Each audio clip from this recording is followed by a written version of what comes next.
Hello friends, ओम श्री गणेशाय नमः। आप सभी का स्वागत है आपके अपने यूट्यूब चैनल पर। फ्रेंड्स, आज हम आपको इस वीडियो में बताने जा रहे हैं साल 2023 की चैत्र मास की संकष्टी चतुर्थी का शुभ मुहूर्त, चंद्रोदय का समय, पूजा विधि, व्रत कथा, महत्व और उपायों के बारे में। फ्रेंड्स, वीडियो शुरू करने से पहले आपसे रिक्वेस्ट है, अगर आप हमारे चैनल पर नए हैं और आपने अभी तक चैनल को सब्सक्राइब नहीं किया है तो प्लीज़ सब्सक्राइब कीजिएगा चैनल को, साथ ही प्रेस कीजिएगा बेल आइकन को, जिससे नए वीडियो से रिलेटेड नोटिफिकेशन आपको तुरंत प्राप्त हो सके। और वीडियो पसंद आने पर वीडियो को लाइक और शेयर जरूर कीजिएगा ताकि सभी भक्तों को इस वीडियो का लाभ प्राप्त हो सके। और कमेंट बॉक्स में ओम श्री गणेशाय नमः जरूर लिखिएगा। संकष्टी गणेश चतुर्थी व्रत प्रत्येक मास के कृष्ण पक्ष की चतुर्थी को किया जाता है। चैत्र मास के कृष्ण पक्ष की चतुर्थी को किया जाने वाला व्रत चैत्र संकष्टी गणेश चतुर्थी व्रत कहलाता है। भविष्य पुराण में कहा गया है, जब मन संकटों से घिरा महसूस करे तो गणेश चतुर्थी का व्रत करे, इससे कष्ट दूर होते हैं और धर्म, अर्थ, मोक्ष, विद्या, धन व आरोग्य की प्राप्ति होती है। यह व्रत करने से सभी प्रकार की बाधाएं दूर होती है। इस व्रत के प्रभाव से मनुष्य के सभी काम बिना किसी विघ्न बाधा के पूरे हो जाते हैं। भक्त को गणेश जी की कृपा से सारे सुख प्राप्त होते हैं। चैत्र कृष्ण चतुर्थी के दिन विकट नामक गणेश जी की पूजा करनी चाहिए। यह व्रत संकट नाशक है। इस दिन शुद्ध घी के साथ बिजोरे नींबू का हवन करने से बांझ स्त्रियां भी पुत्रवती होती हैं। संकष्टी चतुर्थी हिंदू धर्म का प्रसिद्ध त्योहार है। हिंदू मान्यताओं के अनुसार किसी भी शुभ कार्य को करने से पहले भगवान गणेश जी की पूजा की जाती है। भगवान गणेश को अन्य सभी देवी देवताओं में प्रथम पूजनीय माना गया है। इन्हें बुद्धि, बल और विवेक के देवता का दर्जा प्राप्त है। भगवान गणेश अपने भक्तों की सभी परेशानियों और विघ्नों को हर लेते हैं, इसलिए इन्हें विघ्नहर्ता और संकट मोचन भी कहा जाता है। संकष्टी चतुर्थी का मतलब होता है संकट को हरने वाली चतुर्थी। संकष्टी संस्कृत भाषा से लिया गया एक शब्द है जिसका अर्थ होता है कठिन समय से मुक्ति पाना। इस दिन व्यक्ति अपने दुखों से छुटकारा पाने के लिए गणपति जी की आराधना करते हैं।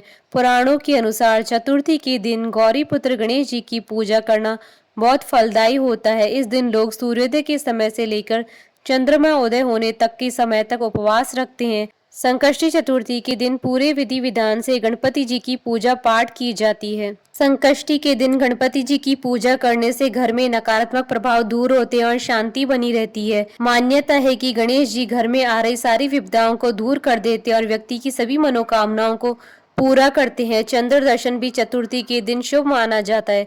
सूर्योदय से प्रारंभ होने वाला यह व्रत चंद्र दर्शन के बाद संपन्न होता है। पूरे साल में संकष्टी के 13 व्रत रखे जाते हैं। सभी व्रत के लिए एक अलग अलग व्रत कथा है। संकष्टी चतुर्थी के दिन गणेश जी का व्रत पूजन कर दान दक्षिणा देने से धन का अभाव नहीं रहता है। संकष्टी चतुर्थी को भगवान गणपति की आराधना करके विशेष वरदान प्राप्त किया जा सकता है और सेहत की समस्या को भी हमेशा के लिए खत्म किया जा सकता है। इस दिन व्रत रखने से पारिवारिक कलेश भी खत्म हो जाते हैं। यदि किसी जातक के जीवन में लगातार परेशानियां आ रही है तो उसे संकष्टी चतुर्थी के दिन शक्कर मिली दही में छाया देकर भगवान गणेश को अर्पित करनी चाहिए। इससे रुके हुए काम बन जाते हैं। इस दिन भगवान गणेश जी का विधि पूर्वक पूजन करने से सभी मनोकामनाएं पूरी होती है। मान्यता है कि संकष्टी चतुर्थी संकटों को खत्म करने वाली चतुर्थी है। गणेश जी को इस दिन दूर्वा चढ़ाना चाहिए। दूर्वा में अमृत का वास होता है। गणेश जी को दूर्वा अर्पित करने से स्वास्थ्य लाभ होता है। इस दिन रखे जाने वाले व्रत में फलों का सेवन किया जा सकता है। इस दिन भगवान गणेश का ध्यान करना अति लाभदायी सिद्ध होता है। इस दिन व्रत रखने वाले जातकों को दिन में सोने से बचना चाहिए और कम बोलना चाहिए। ऐसा माना जाता है कि यदि इस व्रत को पूरे श्रद्धा, भाव, विधि और आस्था के साथ किया जाए तो जीवन के सारे दुख दूर हो जाते हैं। फ्रेंड्स, अब आइए जानते हैं चैत्र मास की संकष्टी चतुर्थी की शुभ मुहूर्त के बारे में। हिंदू पंचांग के अनुसार चैत्र मास की संकष्टी चतुर्थी का व्रत 11 मार्च 2023 शनिवार के दिन है।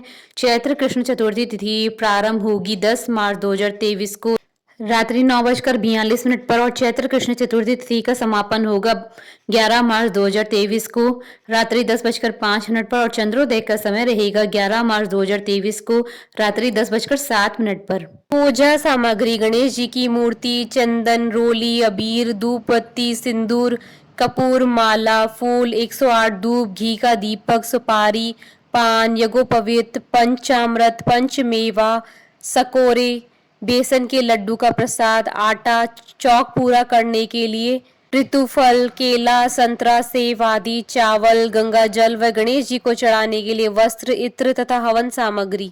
पूजा विधि: सुबह उठकर नित्य कर्म से निवृत्त हो स्नान कर स्वच्छ वस्त्र धारण करें। श्री गणेश जी का पूजन पंचोपचार, धूप, दीप, नैवेद्य, अक्षत, फूल आदि से विधि अनुसार करें। इसके बाद हाथ में जल तथा दूर्वा लेकर मन ही मन गणेश जी का ध्यान करते हुए स्क्रीन पर दिए हुए मंत्र से गणेश जी का ध्यान करते हुए व्रत का संकल्प करें। कलश में धूर्वा, सिक्के, साबुत हल्दी रखें तथा जल भरकर उसमें थोड़ा गंगा जल मिलाएं। कलश को लाल कपड़े से बांध ले। कलश पर गणेश जी की प्रतिमा स्थापित करें।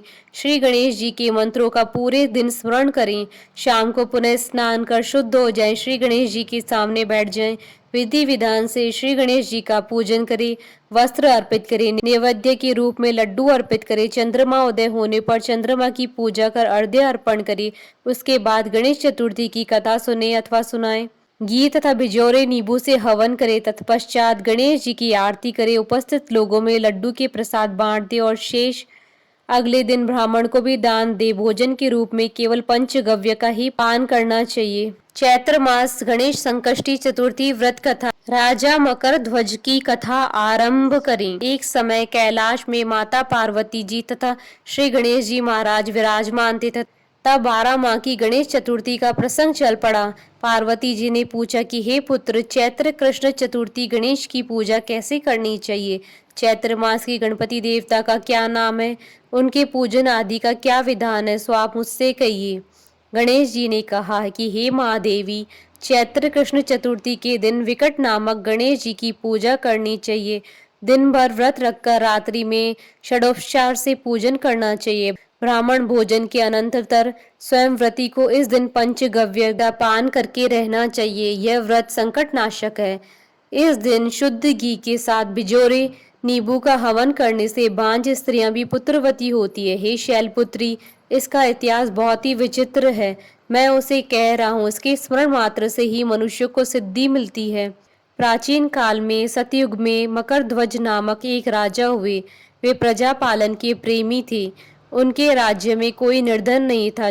चारों वर्ण अपने अपने धर्मों का पालन करते थे। प्रजा को चोर डाकू आदि का भय नहीं था। प्रजा स्वस्थ रहती थी। सभी लोग उदार, सुंदर, बुद्धिमान, दानी तथा धार्मिक थे। इतना सुंदर राज्य शासन होते हुए भी राजा को पुत्र की प्राप्ति नहीं हुई थी। तत्पश्चात महर्षि याज्ञवल्क्य की कृपा से उन्हें कालांतर में एक पुत्र की प्राप्ति हुई। राजा राज्य का भार अपने मंत्री धर्मपाल को सौंपकर विविध प्रकार के खेल खिलौने से अपने राजकुमार का पालन पोषण करने लगे।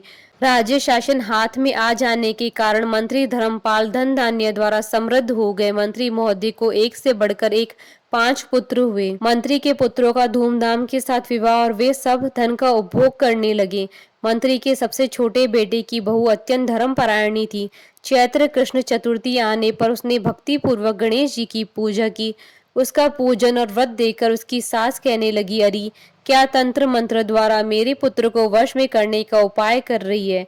बार बार सास के निषेध किए जाने पर भी जब बहू न मानी तो सास ने कहा, अरे दुष्टा, तू मेरी बात मान नहीं रही है। मैं पीट कर तुझे ठीक कर दूंगी। मुझे यह सब तांत्रिक अभिचार पसंद नहीं है। इसके उत्तर में बहू ने कहा, हे सासू जी, मैं संकट नाशक गणेश जी का व्रत कर रही हूँ। यह व्रत अत्यंत फलदायक होता है। अपनी बहू की बात सुनकर उसने अपने पुत्र से कहा, हे पुत्र, तुम्हारी बहू जादू टोना पर उतारू हो गई है। मेरे कई बार मना करने पर भी वह दुराग्रह वश नहीं मान रही है। इस दुष्टा को मार पीट के ठीक कर दो। मैं गणेश जी को नहीं जानती, ये कौन है और इनका पूजन कैसे होता है। हम लोग तो राजकुल के मनुष्य हैं, फिर हम लोगों की किस विपत्ति को ये नष्ट करेंगे। माता की प्रेरणा से उसने बहू को मार पीटा। इतनी पीड़ा सहकर भी उसने व्रत किया। पूजनोपरांत वह गणेश जी का स्मरण करती हुई उनसे प्रार्थना करने लगी, हे गणेश जी, हे जगतपति, आप हमारे सास ससुर को किसी प्रकार का कष्ट दीजिए। हे गणेश्वर, जिससे उनके मन में आपके प्रति भक्ति भाव जागृत हो। गणेश जी ने सबके देखते ही देखते राजकुमार का अपहरण करके मंत्री धर्मपाल के महल में छुपा कर रख दिया। बाद में उसके वस्त्र आभूषण आदि उतार कर राजमहल में फेंक दिया और स्वयं अंतर्ध्यान हो गए। इधर राजा ने अपने पुत्र को शीघ्रता से पुकारा, परंतु कोई प्रत्युत्तर नहीं मिला। फिर उन्होंने मंत्री के महल में जाकर पूछा कि मेरा राजकुमार कहाँ चला गया है? महल में उसके सभी वस्त्र आभूषण तो है, लेकिन राजकुमार कहाँ चला गया है? किसने ऐसा निंदनीय कार्य किया? हाय, मेरा राजकुमार कहाँ गया? राजा की बात सुनकर मंत्री ने उत्तर दिया, हे राजन, आपका चंचल पुत्र कहाँ चला गया इसका मुझे पता नहीं है। मैं अभी नगर, बाग, बगीचे आदि सभी स्थानों में खोज कराता हूँ। उसके बाद राजा नौकरों, सेवकों आदि से कहने लगे, हे अंगरक्षकों, मंत्रियों, मेरे पुत्र का शीघ्र पता लगाएं। राजा का आदेश पाकर दूत लोग सभी स्थानों में खोज करने लगे। जब कहीं भी पता न लगा तो आकर राजा से डरते डरते निवेदन किया कि महाराज, अपहरणकारियों का कहीं सुराग नहीं मिला है। राजकुमार को आते जाते किसी ने नहीं देखा है। उनकी बातों को सुनकर राजा ने मंत्री को बुलवाया। मंत्री से राजा ने पूछा कि मेरा राजकुमार कहाँ है? हे धर्मपाल, मुझसे साफ साफ बात बता दे कि राजकुमार कहाँ है। उसके वस्त्राभूषण तो दिखाई पड़ते हैं, केवल वही नहीं है। अरे नीच, मैं तुम्हारा वध कर डालूंगा, तेरे कुल को नष्ट कर दूंगा, इसमें जरा भी संदेह नहीं है। राजा द्वारा डांट पड़ने पर मंत्री चकित हो गया। मंत्री ने सर झुकाकर कहा कि हे भूपाल, मैं पता लगाता हूँ, इस नगर में बालक अपहरणकर्ताओं का कोई गिरोह नहीं है और न ही कोई डाकू आदि रहते हैं। फिर भी हे प्रभु, पता नहीं किसने ऐसा नीच कर्म किया, न जाने वह कहाँ चला गया। धर्मपाल ने आकर महल में अपनी पत्नी और पुत्रों से पूछा, अपनी सभी बहुओं को बुलाकर भी पूछा कि यह कर्म किसने किया है। यदि राजकुमार का पता नहीं लगा तो राजा मुझ अभागे के वंश का विनाश कर देंगे। ससुर की बात सुनकर छोटी बहू ने कहा कि हे पिताजी, आप इतने चिंतित क्यों हो रहे हैं? आप पर गणेश जी का कोप हुआ है, इसलिए आप गणेश जी की आराधना कीजिए। राजा से अपने नगर के समस्त स्त्री पुरुष बालक व्रत संकट नाशक चतुर्थी का व्रत विधि पूर्वक करें तो गणेश जी की कृपा से राजकुमार मिल जाएंगे। मेरा वचन कभी मिथ्या नहीं होगा। छोटी बहू की बात सुनकर ससुर ने हाथ जोड़कर कहा कि हे बहू, तुम धन्य हो, तुम मेरा और मेरे कुल का उद्धार कर दोगी। गणेश जी की पूजा कैसे की जाती है? हे सुलक्षणी, तुम बताओ। मैं मंद बुद्धि होने के कारण व्रत के महात्म को नहीं जानता हूँ। हे कल्याणी, हम लोगों से जो भी अपराध हुआ हो उसे क्षमा कर दो और राजकुमार का पता लगा दो। तब सब लोगों ने संकटनाशक गणेश चतुर्थी का व्रत आरंभ किया। राजा सहित समस्त प्रजाजनों ने गणेश जी की प्रसन्नता के लिए व्रत किया। इससे गणेश जी प्रसन्न हो गए। सब लोगों के देखते ही देखते उन्होंने राजकुमार को प्रकट कर दिया। राजकुमार को देखकर सभी नगरवासी आश्चर्य में पड़ गए। सब लोग बहुत प्रसन्न हुए। राजा की हर्ष की तो सीमा नहीं रही। राजा कह उठे, गणेश जी धन्य हैं और साथ ही साथ मंत्री की कल्याणी बहू भी धन्य है, जिसकी कृपा से मेरा पुत्र यमराज के पास जाकर भी लौट आया। अतः सब लोग इस संतानदायक व्रत को निरंतर विधि पूर्वक करते रहें। श्री गणेश जी बोले, हे माता, इस लोक तथा सभी लोकों में इससे बढ़कर कोई अन्य व्रत नहीं है। इसी कथा को युधिष्ठिर ने श्री कृष्ण से सुना था और इसी चैत्र कृष्ण चतुर्थी का व्रत करके अपने खोए राज्य को फिर से प्राप्त किया। बोलिए भगवान श्री गणेश जी की जय। हमारे साथ इस वीडियो में अंत तक बने रहने के लिए आपका धन्यवाद। ओम श्री गणेशाय नमः।